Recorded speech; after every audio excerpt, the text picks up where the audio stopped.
Okay, you guys are ready? Almost. Thank you all for coming out today. We're holding this press conference so we can give the public we serve maybe the most up-to-date information we have about both of the major fires burning in Spokane County right now. I have Chief Neckels from Fire District 4 and Chief Rohrbach from Fire District 3 to come give us updates about what's going on with both of the fires they have been involved with. So we'll start with Chief Neckels. And Chief, could you give us an update? Absolutely. Good morning, folks. Yesterday was a better day for us than the previous ones. The weather has moderated a little bit and gave us an opportunity to get out on the fire and actually focus on some structure protection for those homes we're still able to protect. We did grow about 1,000 acres during the evening last night.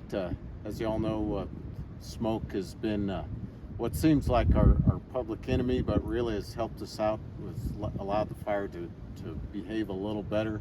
We did have some smoke lift last night, and that's when fire activity increased for us. We didn't lose any more structures during the night. We did have one structure damaged, but we're able to stay ahead of that.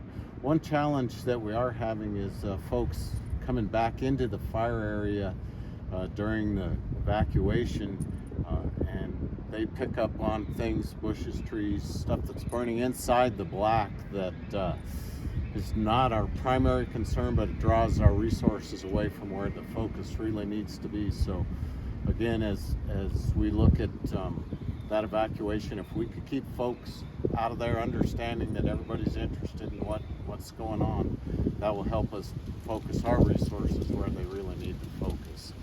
With that said, one of our next goals will be to try to get a good accountability of what structures have been damaged, what have been lost. At this moment, it's just we haven't had the resources that have allowed us to get a good inventory. So working on that is one of our primary objectives in the next coming days. Also a concern, as I mentioned earlier, is the smoke. It's allowed the fire to moderate some, but it's eliminated the opportunity to use aircraft on the fire. So with smoke possible lifting today, we anticipate being able to use some aircraft, but again, with that opportunity becomes the risk for increased fire behavior. So that's what we're looking at with that for now. Okay. Thank you, Chief. Chief Rohrbach on the Gray's Road Fire. Yeah, so Gray Road Fire, the Medical Lake area, again, yesterday through last night, through this morning, still very active, challenging conditions out on the ground. The winds that were forecasted yesterday did materialize, so we had winds out of the northeast, as we mentioned in yesterday's briefing. There's some good news with that. The good news is as it relates to the communities of Four Lake, Medical Lake, some of the communities in around the lake, Silver Lake, Clear Lake, those areas with the favorable winds allowed firefighters to come in and start securing the containment lines that have been established, so they continue to make progress there. So some encouraging news there. There'll be further coordination with the Sheriff's Office as it relates to the potential in the next day or two to start reducing evacuation levels, and we're certainly focused on things like utilities, power, and getting those things reestablished so that we could get the community back in as soon as possible. But again, those conditions out on the ground continue to be really challenging, very hazardous, and we appreciate the community's understanding that it may take a little while to get them back in there safely. But we share in those interests with the community. We have firefighters with homes inside. We have firefighters who've lost their homes as well. So those are our friends. That's our community as well. So we're doing everything in our power to get folks back into those areas as soon as possible. As we discussed yesterday, with the winds out of the northeast, the southern perimeter of the fire, so down near Interstate 90, the Salnave exit, between that location and the community of Tyler, the fire continued to spot across containment lines in numerous places yesterday, pushing the fire progression to the southwest. The fire is still several miles from Tyler, so crews, we sent out additional search force out of Spokane County yesterday afternoon to assist all the resources that had already been assigned from across the state. Some of those firefighters we had working in excess of 40 hours last night just to try to establish containment lines overnight. Some good news overnight. We worked throughout the night on the southern containment lines near Interstate 90 Salnave exit south in the Brooks Road area. Those lines were established and they've been held. And so still looking to improve those lines through the morning, but the good news to report there is the threat to the community of Tyler has been reduced. But I would say that given the amount of fire perimeter, the fire is currently reported at just over 10,000 acres. We're certainly not out of the woods yet as far as it relates to securing those containment lines. Again, as Chief Neckels mentioned, there's some good news with the smoke, and then there's also some challenges that presents. Again, yesterday on Gray Road Fire, we were able to get aircraft up just for a brief period. They didn't even complete one fuel cycle. So the smoke restricts our ability for them to see, makes conditions hazardous for the pilots, and they are unable to hit their targets in those conditions. So with the smoke clearing out, we're going to put aircraft back on those fires as soon as they're available. And then the good news is the forecast is for winds lessening today, but still a northerly wind component, which could continue to push that fire on the south side. So priority today continues to be the south side of the fire, as well as securing those containment lines around all the communities, try and get the public back in as soon as possible. So as the shift progresses today, again, we'll continue to work on better mapping. We also appreciate everyone's understanding that it's really an all hands on deck right now. We're spread extremely thin. We're trying to get accurate updates, timely updates out just as quickly as we can, but our number one priority is the safety of our community, getting the community to a safe place, minimizing the damage from the properties, including structure protection, minimizing acres burned, and our primary focus is getting that fire stopped and making that happen.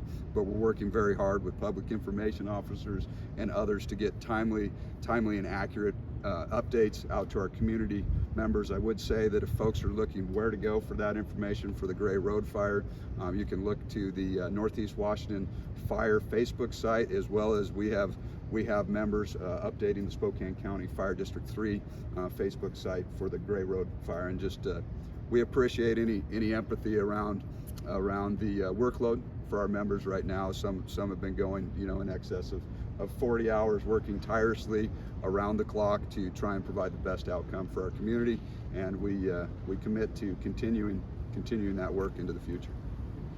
Thank you, Chief. To echo the words of both of the chiefs, there are a lot of people who are out on the ground working, trying to keep our community safe. We have been calling in additional resources. The state is bringing a lot of resources to bear nationwide right now.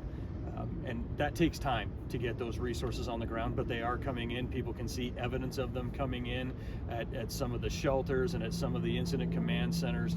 They can see that the resources are coming in. We ask the public be patient with us. We are bringing a lot of resources into bear.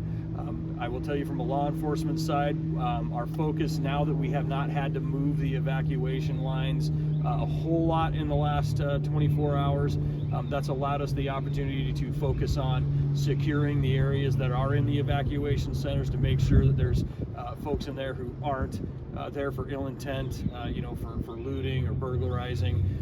So we do have patrols in there. We do have some federal law enforcement agencies who have stepped in to help us with those patrols. Again, the state patrol has been fantastic, and if you think about just the demand for traffic control to try to keep areas this size contained, and to keep areas this size with reasonable traffic control, it is hugely manpower intensive, and we're continuing to bring resources to bear to help do that. So again, we ask the public for patience. We acknowledge that for folks who have been out of their house for going on 48 or more hours now, there's probably a lot of anxiety about whether their home is safe or not. We understand that. We hear you. We are working now to put together ways to help people know the condition and status of their house. Again, because our resources have previously been stretched so thin to fight the fire, we are just now getting the capacity to start putting that kind of data together and a plan to get that information out. So no, we're doing our best we can to get that information, and as soon as it is safe to let people back into those areas, we will let them do it. I can tell you from firsthand experience driving through some of these areas where maybe the fire burned 40 hours ago where it started, there are still active hotspots in those places and things that are still igniting and reigniting, and the fire personnel are tasked with trying to keep that from happening. But we do have public who are in there in those situations, and it's really unsafe for them to be there. I understand people want to help, and our public has been extremely generous with each other, coming to help each other with animals, properties. The outpouring of service to first responders has been amazing, and we cannot thank the public enough for that. But please, where the evacuation zones are, the level 3 evacuation zones, avoid being in there as much as possible. It just will help everybody involved. And again, we will get people back in there as soon as we can. I have previously forgotten to thank all of our utility workers who are inside these areas looking to, stop power lines from being a threat, but also getting in and restoring power now. It is going to be a huge challenge for them, and I don't want to thank them for being there and working hard too, because they are in those zones in just as much danger as the firefighters and the first responders, and they're doing great, and I'd like to thank them as well. Commissioners Cuny or Kearns, do you guys have anything to add? So I just want to add that we passed the emergency resolution yesterday, so that way it could help get the federal resources and the state resources that we need desperately. The governor's going to be in town today to assess the situation as well, and I believe he's passed his emergency declaration. So that way, those are the things that had to happen from a legislative perspective from the commissioners that we want to make sure happen as soon as possible, so that way all these resources can be here to help them, because they are working tirelessly and they need that support. Okay. And the other thing I would add is, another source of information is the Department of Emergency Management's website and also their Facebook page. We will be doing everything we can to deliver maps to the public so they can see where fire lines are and be able to gauge progress. And again, just please be patient with us and know that as more resources come in, we're going to be able to provide better and more accurate information more frequently. And again, also thank the state for bringing in the resources they are. It is tremendously helpful. The Department of Natural Resources have been fantastic. Any questions from you folks? Chief Neckels, Chief Rohrbach, do you guys have any update on the size of both fires or the containment or lining of both fires? Yeah, so on the Oregon Road fire, we're at 9,278 acres this morning. They've had good success getting line in along the western side, but not what I would say is contained, but so far line is holding well. Still working on the eastern side, and that's where a bit of movement in the northeast corner was last night. Still have some potential movement to the south as well, but things are going as well as we could expect with the resources we have. Yes, and so current mapping for Gray Road Fire put it at 10,200 acres this morning. We do anticipate that to change, primarily due to better mapping, and then the other variable is if the fire were to escape any of the established lines today and add new growth. And so we're currently reporting at 10% containment for the Gray Road Fire. But what I would remind folks who are listening, oftentimes the public thinks that once we have a fire line around a fire that we call it contained, but that's not how we report containment. So we do have lines established around the Gray Road Fire, which is encouraging. We want to ensure that those lines are truly contained by getting in and mopping those areas up throughout the day, throughout the night. Again, lots of heavy equipment, dozer lines last night, getting around, particularly the southern area of the Gray Road Fire. Those lines are in, and there's burn areas up and immediately adjacent to those lines, but a lot of fuels that are still burning. They'll be burning throughout the day, and so as the winds can loft embers over those areas, we have additional work to do. So before we report those fires as contained, that needs to occur. So even though Gray Road Fire is reporting at 10%, there is some good news that lines are established, containment lines are established around the fire, but we need to get in. We call that mop up, get in, find all those hot spots, take them out, and ensure that we've minimized the potential for that fire to escape. Thank you. Are you guys able to provide any more specifics on if there's been any injuries to the public or firefighters at this time? As it relates to the Gray Road Fire, again, one confirmed fatality that occurred within the first day of that event. No injuries reported, no significant injuries reported to firefighters. Of course, we're dealing with just some general fatigue, hydration issues, some general sickness with a lot of folks.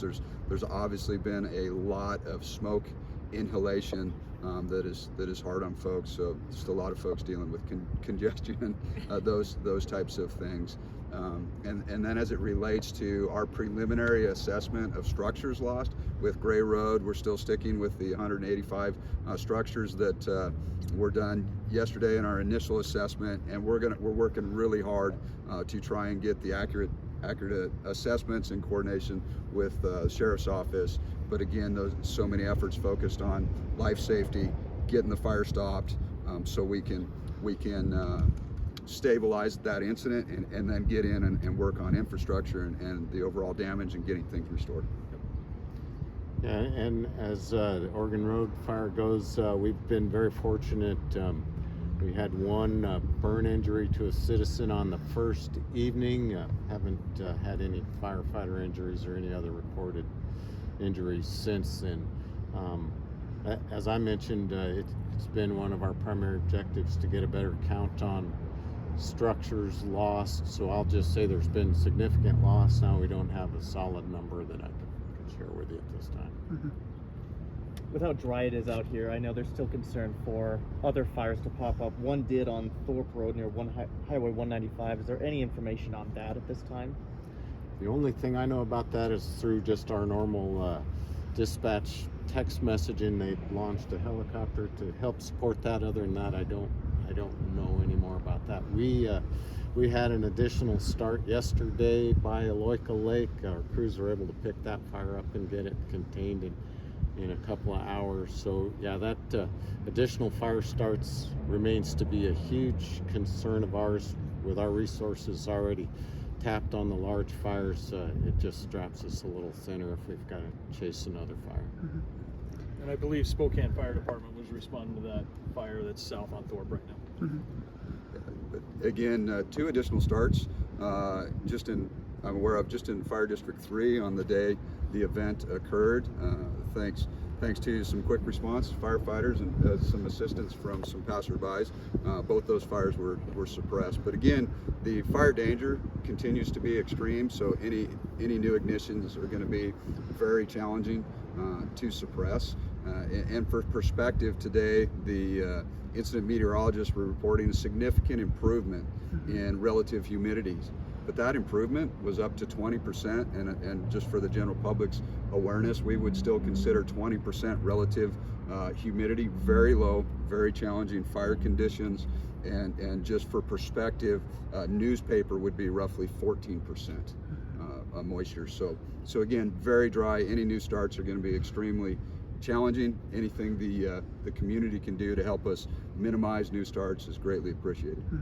With rain forecasted in the next couple of days, how do you believe that will impact the firefighting? That's a great question, and of course rain can be beneficial, but one of the things we watch for is high pressure, low pressure weather systems mix. It can create a lot of instability. That can create shifting winds around the fire. Sometimes August moisture amounts are very challenging to predict for the forecasters, and so you don't know, are you going to get the outflow winds from a thunder cell? Are you going to get conditions that are going to be helpful, or are you going to get conditions that could be really challenging? So we're cautiously optimistic that we'll see some moisture with that'll help improve conditions, but we're also prepared for the challenges that can present themselves as we see cold fronts and high pressure systems mixing. one last question I've got here. We've seen multiple urban wildfires this year, threatening multiple structures. I know that every time this happens, you know, the kitchen sink is thrown at this. Moving forward, I mean, is this something you expect to happen in the future? Is this a one-off? How do we prepare for something like this moving forward? Yeah, and it's certainly, we've talked about it over the years. We continue to brief on it. We train on it annually. We know the potential that exists in Spokane County. Spokane, the city of Spokane has been identified as the 4th most at-risk community in the state of Washington. For perspective, the most recent census data in just Fire District 3, so southwest Spokane County, shows a 6% increase in population growth. So we have one of the most at-risk communities in the state, and we probably have one of the fastest growing wildland urban interfaces in the state, and that's certainly the case for our district. Yeah, so we put more and more homes in that wildland environment, and over 90% of our fires in Spokane County are human caused. So as we put more people in that environment, we do anticipate an increase in the number of fire starts as well, and then of course more homes in that environment. So all those things make conditions more challenging for firefighters and our community. The good news is we have such a great community. There's heightened awareness around wildfires, and there's a lot of great work going in and around homes to try and make those homes defensible, trying to make them, you know, fire-wise. All the agencies here represented have access to individuals that can come out, do home assessments, help our community become more fire safe, establish defensible space around those homes. But to the question, we anticipate these challenges to continue into the future, and we're going to need our community's help in solving those. And I think it's important to note that part of what had made these fires so dangerous is the kind of very rare combination of, you know, high fuel loads, dry temperatures, and high wind. That's what made this, and you know, it doesn't always come together like that, thankfully, but unfortunately, you know, this last Friday it did, and that's what made these that much more dangerous. Sheriff Knowles, there's been some speculation online that perhaps these fires were caused intentionally. Do you have any evidence to suggest that at this point? We don't have any evidence of that being the case, but remember, the origin is still under investigation, and that's something that we will be conducting as a group. I know Department of Natural Resources has investigators out on the ground. I saw them out working the Oregon Road Fire yesterday. So that is being investigated, and again, while it's being investigated, I don't know that we have any information that we can share about that right now.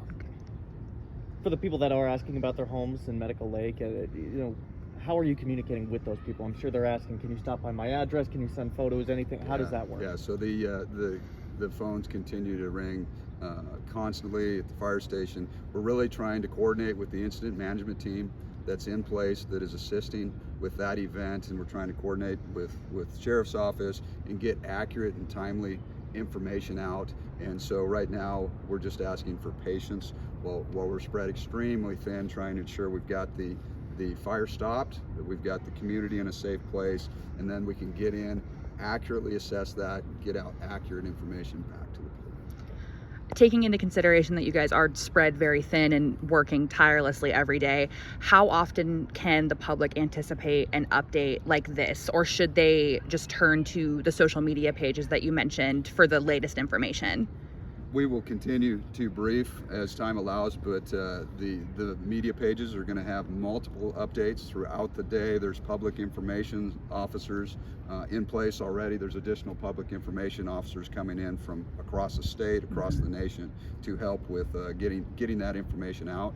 But that's going to be the best source of information are going to be those social media sites throughout the day, because they'll try to provide multiple updates. Understood. Thank you. And I would say as we get more media resources in and more incident command resources in, that will free local leaders up to maybe start engaging with the public a little more frequently. As much as I'd like to, say we've done a great job so far, we've done what we could, and I think now as resources come in, we're going to be able to do a better job than we maybe have been so far. And Sheriff, to your point, there is a national level incident management team ordered, and some of the folks from that team have started to drift in already.